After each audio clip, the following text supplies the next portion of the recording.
Supergirl dominating Lobo is one of my favorite moments from the New 52, and it's actually one of the more controversial moments, largely due to the nature of Lobo and, to some degree, the nature of Supergirl. And you guys will see what I'm talking about as we kind of get further into this. But the first thing we have to do is kind of talk about what's happening that leads into that fight. Otherwise, you guys are going to be a lost ball in high weeds. And what this does is this initially picks up with Lobo, who's actually there on Earth in Bangkok. Now, the whole storyline behind New 52 Lobo at this point in time is he is hunting for what he considers to be an impersonator. The reason why is because when DC first introduced Lobo in the New 52, he was nothing like the Lobo that we were familiar with. And in fact, his whole storyline was trying to track down this impersonator who looked strikingly familiar to the classic Lobo in DC Comics. Now, there does come a point when the New 52 Lobo does catch up with this impersonator and ultimately kills him, and I'm pretty sure that happens in the Justice League comic, but basically it was DC establishing that, like, the New 52 Lobo was here to stay, and he wasn't going anywhere, which was not true at all, because when Rebirth came around, they got rid of him, and they replaced him with the classic Lobo,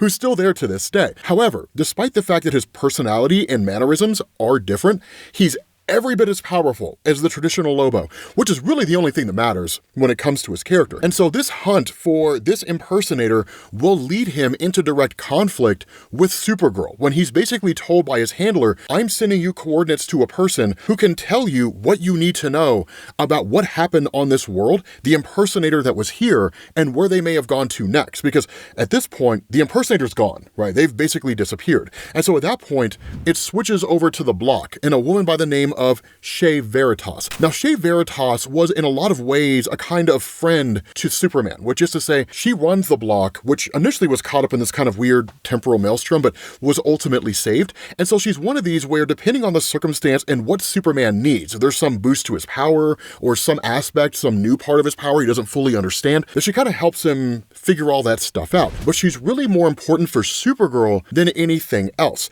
And this becomes important when Supergirl reappears to Dr. Veritas. Now, at that point, Dr. Veritas has what looks like clones. They're not really clones, and in fact, she tells Supergirl, I'll explain all that at a different point in time, but the real meat and potatoes comes by way of Shea Veritas telling Kara Zor-El, the last time I saw you, you were dying of kryptonite poisoning. What happened? Okay, so this is kind of filling in the gaps in the backstory because this will become important in the fight between Supergirl and Lobo. That what this does is this basically focuses on 3 story arcs. The first one is Hell on Earth, the second is Sanctuary, and the third is Out of Time, all of which are pretty solid stories in their own right. And what Supergirl talks about here is that for the most part, she had taken off in the aftermath of Hell on Earth. That she says, I used to be normal, that I used to have friends and a family and a life. All of that died along with Krypton, and it's felt like one nonstop tragedy ever since Dad tricked me into that escape pod, waking up to find that everyone I love is dead. Everyone except for my baby cousin, who's grown up into a sanctimonious jerk. We'll talk about that here in a second. And she says, then I meet my first love, only to find out he's a monster, and end up having to kill him with kryptonite, even though it means poisoning myself, which we'll talk about that too. And she says, as I was slowly dying, I met a better version of me, and I really liked her, but Power Girl only made me realize what a failure I am. So I stole that rocket bike and headed for deep space to die alone. Now, these first 2 segments here are about Hell on Earth and Sanctuary. The idea behind Hell on Earth is that it literally focused on a Kryptonian named Hell. The idea was that he had appeared and basically wanted to restore Krypton, quote unquote. The reality is that it would be done at the expense of Earth. But the whole arc and the whole narrative of Supergirl's development over the course of the New 52 basically tied into her old school archetype insofar as she was older than Clark Kent by the time she was sent away from Krypton when the city was dying. Technically, it was her whole city that had evacuated, Argo City, but nonetheless, she remembered Krypton. She remembered what life on the planet was like. As you guys know, Superman was a baby. He didn't remember anything, right? So again, like, she kind of knows everything that was left behind. And so the whole New 52 narrative of her story was basically feeling like she never really had a place in the world, and everything she knew and loved was gone. Not that dissimilar from like Captain America waking up in the modern era. Now, that did strike different chords with different fans. Some people people thought that it was awesome, it was great character development. Others thought that the stories were just her sitting around moping all the time, right? Smoking cigarettes, listening to The Cure, talking about how difficult life is, hashtag first world problems. But it was cool. I always enjoyed it. I thought it was pretty solid here. The idea of Hell on Earth was that when Hell had encountered Supergirl, she was enamored by the ability for him to restore Krypton. But more so than that, she met someone like her. And because she had never quite been able to bridge the gap between her Kryptonian side and what passes for a human side, which is to say, pretending to be a human in the same way that Clark could, hence the reason why him and Lois had hooked up, that she was caught up in the emotion of finally being able to have the life that she lost when Krypton was destroyed, only to find out that Hell was willing to destroy Earth to restore Krypton. And so that leads to Supergirl, Superboy, and Superman fighting Hell, all of them getting the crap beat out of them, and then Supergirl having to stab him with a kryptonite shard in order to kill him. Now, ultimately, Hell was time displaced. He ended up jumping through a portal and into the past. But in the aftermath of all of this, Supergirl had just kind of come to this realization it was all too much emotionally, and that's when she encountered Power Girl. Now, historically speaking in DC Comics, Power Girl is basically Supergirl from like Earth 2, right? An alternate reality version. And Earth 2, historically, in DC Comics, right, like back in the day, was basically the kind of archetype for superheroes. They walked tall, and they were the good guys, and they fought the bad guys, and the good guys beat the bad guys, and the bad guys went to jail, right? And that was it, right? Just kind of what you think of when you think of like old school Golden Age superheroes. A lot of that changed as the New 52 and Earth 2 were relaunched and so on and so forth. But there was a storyline called Sanctuary where Supergirl and Power Girl teamed up. And it was pretty solid. What she talks about next is the Out of Time storyline. She says, I'm still hazy on what happened out there. Maybe I was too sick to remember it all. I just know someone tried to trap me with a fake Krypton. Someone who cured my kryptonite poisoning. Someone who I still catch glimpses of in my nightmares. And then I got thrown back in time to the real Krypton, which I had to make sure blew up all over again. Now, that whole idea with Cyborg Superman, that's not Hank Henshaw. That was actually an attempt by DC Comics to rework the Cyborg Superman mythos and turn him into the father of Kara Zor-El. And so the idea was that by the time Kara Zor-El got out there and discovered Cyborg Superman, essentially he was just like running a world that had been dominated by Brainiac, and that was essentially it. He was trying to like reconstitute himself back to a human form. He essentially did that, but then realized that he was Kara Zor-El's father because he had lost his memories, right? That wasn't the most well-received aspect in DC. People really kind of have an affinity for Hank Henshaw in DC as Cyborg Superman. Mostly it's just because of the Death of Superman storyline, but also because of Jeff Johns' Green Lantern run, which was pretty phenomenal. The idea of her having to ensure that Krypton was destroyed was simply to make sure that there were no like cascading effects due to changes in the time stream. So with that great big huge explanation out of the way, it's basically just a long-winded way of saying Kara Zor-El's entire life right now is an emotional whirlwind. She's all over the place. Right, and so at that point, you switch over to Antarctica with Lobo showing up here, and that's where he gets to the coordinates, right? And basically he's told the block is where you want to go, that what you're looking for is a woman named Shea Veritas, the genius who runs this place. She takes a keen interest in alien visitors, so she will know where to find your man. And so at that point, the question's asked, like, are we square? Or do you still feel the need to mutilate me? And that's where Lobo's just like, I mean, look, I'll still probably kill you, but at the very least, you kind of staved it off for right now. Just don't hold your breath, right? And so that's where his handler's just kind of like, okay, then they take things into their own hands. And so following that, you do kind of get a little more explanation from Kara, which is that she's actually been back on Earth for a little while, but she kind of ended up going back to her old apartment, right, with her old roommate and friend, Siobhan, and basically she'd moved on to having like another roommate, and so Kara kind of feels like there's no real place for her in the world or anything like that. She just doesn't belong anywhere anymore. But that's where the handler of Lobo, Riala, chimes in to Shea and basically just says, hey, look, Lobo's coming for you, and you need to be prepared for that. The guy is a Zarnian, and because of the fact that Shea Veritas has studied so many different races, she knows exactly what a Zarnian is, that this guy has like wiped out his entire race, and he's exceedingly powerful. And in fact, when Supergirl asks the question, what's a Zarnian, Shea tells her an extinct race, or at least close to extinct. And she says, if he's Zarnian, then he'll be more dangerous than anyone that you've ever faced. And that's where Supergirl's like, I mean, you're assuming that I want to fight this guy, right? If he really is a member of an extinct race, then we have that in common. So we can at the very least just talk, right? We can talk it out. Nope. Lobo is not the guy that you sit down and have a chit chat with. Hey, Lobo, let's sit down over a cup of coffee and talk about our problems. He's going to take that coffee mug, he's going to bend you over the table, he's going to ram it right up your backside, and then he's going to kill you. That's exactly what Lobo's going to do. So that's the crazy thing, is because when you have this version of him, he is actually a little more, I wouldn't say reasonable, but he does have a lot more character to him than the traditional Lobo. And so as he's making his way towards the entry point to the block, Supergirl shows up here and she tries to initiate a conversation, right? When he's just like, who are you, right? She's like, have you ever heard of Krypton? She's like, it's all gone now, destroyed. All that's left is me and my cousin. Your people are gone too. And if we have that in common, then maybe, and of course he cuts her off and he's like, honey, what you don't know about me could fill a moon-sized cemetery. Now, I've got business with your boss downstairs and you're in the way. So he just like throws a net over Supergirl and she immediately breaks out of it because he drastically underestimates what she's capable of. And at that moment, she just immediately goes after him, right? Just like charges into this guy. And where he kind of like throws her off for a moment, she hasn't quite hit him yet, but she does because he hits her and she's like, that hurt. And she says, bad mistake, mister. I've been through hell lately. And that's when she punches him and in one punch, kills Lobo.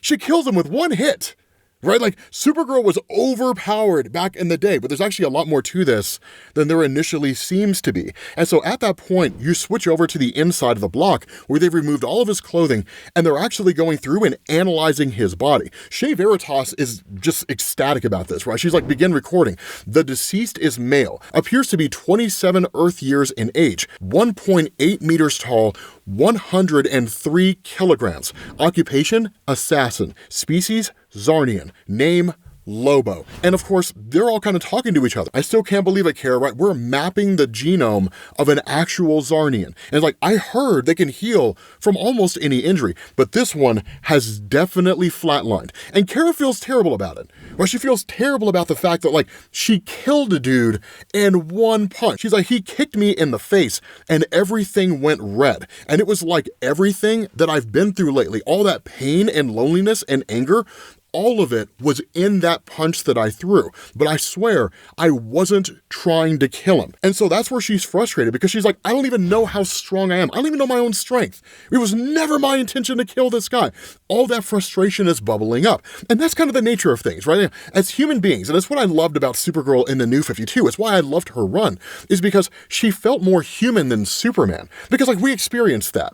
Right? You know, I mean, the words of the Joker ring true from the Killing Joke. Sometimes it's just one bad day. Not so much that like it leads us to go on a murderous spree or anything like that, right? But like you get frustrated, you can't find your keys, and suddenly the whole world's falling apart. Why? It has nothing to do with your keys. It has everything to do with what you've been going through, and the keys were just the catalyst that set you off. So I love that element of her character. It's one of the things that I thought was so incredibly fascinating about the way that she was written. But one of the things that Shea tells her is, look, right, you told me that when you went back to Krypton, your power started fading, right? And Supergirl's like, yeah, I mean, it had to do with the red sun, that basically it started sapping my abilities. And that's where Shea says, but now you're back on Earth with its yellow sun, and you've started to recharge. You'd never experienced a power fluctuation like that before you struck Lobo. How could anyone in your situation possibly know how hard they were punching? And even Shea says, I've often wondered what it's like for you, moving through a world of fragile creatures, always walking on eggshells. Then again, at least you're free to travel, because Shea's not, right? They can't leave the block, like they're essentially stuck there. The problem with this is that while Shea and Supergirl are talking, it turns out Lobo was playing possum. He was never dead. He was just healing the entire time. He kills both of Shea's lab aides and then just kind of like starts going on the hunt through the place, because he's like, I guess no one's ever played possum to get inside this place before. But he says, I'll have to ask Raulia why she didn't warn me about the blonde. That girl hit me harder than anyone ever has. And so at that point, he just grabs his info dagger, jams it into the machines, and it's just like, give me all the information you have on that girl. And it says, name, Kara Zor-El, species, Kryptonian, strength, invulnerability, enhanced speed, heat vision, heightened senses. And of course, he's just kind of like, what can't she do? Now, here's one of the other things to understand about the New 52. Both Supergirl and Superman, as well as like Superboy and pretty much any Kryptonian, the New 52, in a lot of ways, scaled down the powers of their various superheroes, specifically Superman. And of course, even then, pre-New 52 Superman wasn't anywhere near as powerful as he was during the Silver Age when he was like pulling a chain of planets out of a dying galaxy. But still, right? And so that's why you see things like enhanced speed, right? Heightened senses, as opposed to like super speed, super senses, because they were just kind of brought down in terms of power. That was actually another change that a lot of fans weren't overly receptive to when it came to DC Comics in the New 52.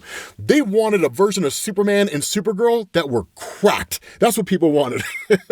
Just overpowered ass superheroes, right? But again, right, he says, fortunately, if there's one thing I am good at, it's turning someone's strengths against them. And so at that point, you switch over to an alert that's broadcast throughout the entirety of the facility as Lobo's making his way through it. And then there's like this little disc that kind of goes rolling over to Supergirl. She's like, hey, I think something came loose. And Shay's like, do not touch that. But like Supergirl touches it anyway, and it's this hypersonic device. And it's actually a genius strategy because Lobo says hypersonics, right? For you and me, they're just a headache. For her, neural overload. And he says, Veritas, that's the downside to super senses.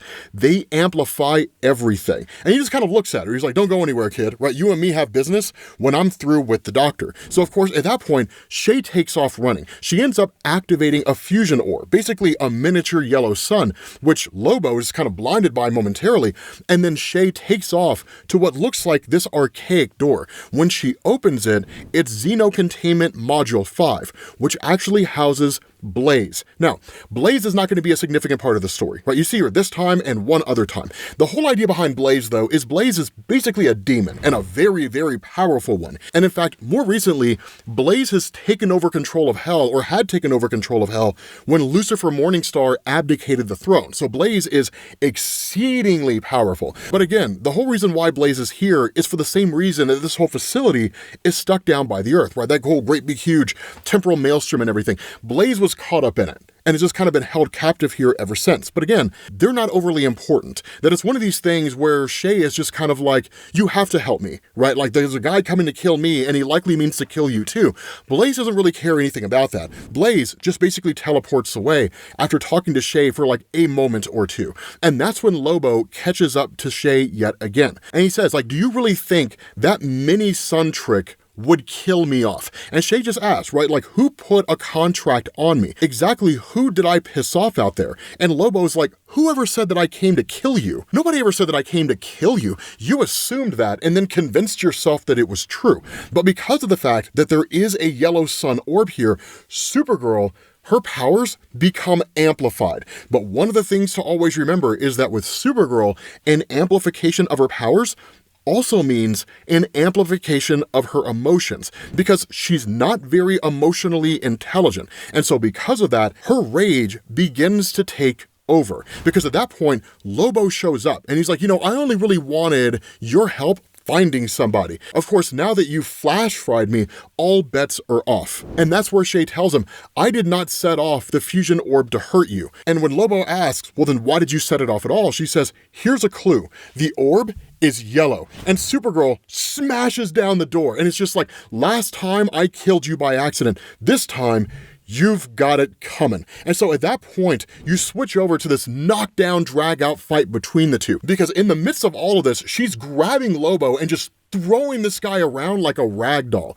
But Lobo says, I came to this place hoping the genius in charge could locate the imposter who stole my name. I didn't expect any trouble from this overgrown science lab. But when I arrived, I ran straight into Little Miss Powerhouse. And he says she's stronger than anything I've ever come up against, but she's also a whirlwind of emotions. And you do not fight the wind, you harness it. And so that's exactly what he does, right? It's the old adage. When fighting a drunk man, just stay out of his way and he'll take care of himself. And that's kind of what happens to a degree. Because Supergirl is now fighting full of emotion and with reckless abandon, she is not thinking straight. She's filled with rage. And so literally charging at Lobo, he just fires off a sonic device that just sends her flying back. And the more that she's overcome by Lobo, the angrier she becomes. But she does say, what is the deal with this guy, right? He was dead less than an hour ago, and I actually felt guilty about that. Now all I feel is this urge to crack his skull, right? Anger overriding any and all reason that she seemingly has. And so Lobo just starts taunting her, right? He realizes this girl is so emotionally unstable. The easiest way to overcome her is to screw with her head. So at that point, Supergirl's like, he's laughing at me, right? It's like he wants me to kill him all over again. He thinks I'm weak. He thinks that I won't do it. And that's where Lobo's just like, all that power, and you still hit like a girl. And like, she charges the hell out of him. It's amazing, right? And he says, it worked. I knew Veritas would not let us wreck her clubhouse. Now to survive the next few seconds. Because Lobo is waiting on something. There's a lot more going on in the DC universe than the fight between the two of them. He does call a vessel so he can engineer his escape, but that's not what he's waiting on. He calls it to himself and then flies off, right? And he says, my ship's got more bite than any dog, girl. And Supergirl says, right, you think this is funny, Zarnian? You will not be laughing when I catch you. And that's where he just says, like, settle down, Kryptonian. I don't need you raging mad anymore. I need you to listen, right? And Supergirl seemingly won't do it, but he talks to her anyway, and he says, the file did say that you have a temper. I use my data dagger to download anything Shay had on you. The first file I read was the psych evaluation. Did she ever tell you that she considers you to be a ticking time bomb? And he says, stop playing lab rat for that woman. It's a criminal waste of talent. And he says, I know, because I was like you once, bitter, alone, mad as hell, but I didn't let it consume me. I put it to work. And so after a while, they end up arriving out in New York City. She was led there by Lobo. And she's like, why did he fly here of all places? And Lobo tells her, right, the file says you live here. So I'm betting that you would rather hear me out than level the place trying to kill me. And he says, remember what you said about what we have in common, survivors of dead worlds and so on. You were right. I've been where you are right now, and I can show you the way out. So let me train you, right? Be my partner. Help me find the murdering bastard who stole my name. And it initially catches Supergirl off guard, right? You know, she's just kind of like, so wait, first you tried to kill me and now you're offering me a job. And he's like, I'm offering you a way to take ownership of your life. This planet is too small time for the likes of you, Kara Zor-El. And at that point, she snaps. It was the wrong thing to say. She was like, I am so sick and tired of this, right? People acting like they know me, like they only want what's best for me. And where Lobo's just like, crap, like he starts to realize that he screwed up. She's like, everyone I meet makes plans for me. Everyone ends up trying to use me, even Shay, even Cal, and now you. And she's like, I am finished with users. That means that you are finished too. And so at that point, she's like, Lobo's wrong about Earth, right? It's not small time. It's going to be the death of me. My life has been nothing but pain since I woke up here. Lobo is just the last straw. But that's the crazy thing. In the middle of all of this, something is hunting for Kara Zor-El, because she says, congratulations, Arnie, right? You caught me on the wrong freaking day. And she says, Dad, Cal, Hell, Simon, they all let me down. They all broke my heart. And now this. And she's like, no more, right? Nobody gets away with hurting me ever again. Lobo calls in his jet. She blows the thing down with her heat vision. The whole thing explodes. Now, Simon, right, her old friend and roommate, comes running out, right, trying to see what in the world is going on, because she realizes it's Supergirl, right? I mean, she saw her fighting Lobo, so she's like, I need to go check on my friend. But like, Lobo's watching all of this, right? He was like, that ship was custom built. The things I did just to pay for it. And Supergirl's like, don't worry, right? You will pay for all the things you've done. And she just starts hammering on this guy, right? This strength, this power, it's been like a curse, but I refuse to be a victim anymore. Every nasty surprise life throws at me, I am going to throw it right back. And so she just like screams into the sky and says, fine, Earth, I get it, right? I am not welcome here. I don't belong anywhere. And in that moment, bow. Kara Zor-El of Krypton, you have great rage in your heart. You belong to the Red Lantern course. This is the start of the Red Daughter of Krypton. With that being said, guys, we're gonna bring this to an end. If you don't know about the Red Lantern Corps, son, dude, Red Lantern Supergirl is cracked. She is so overpowered. It is not even funny. Dude, I love Red Lantern Supergirl, next level. Hopefully you guys enjoyed this video. If you did, drop a like. Thank you guys for watching, and I will catch you all later. Peace.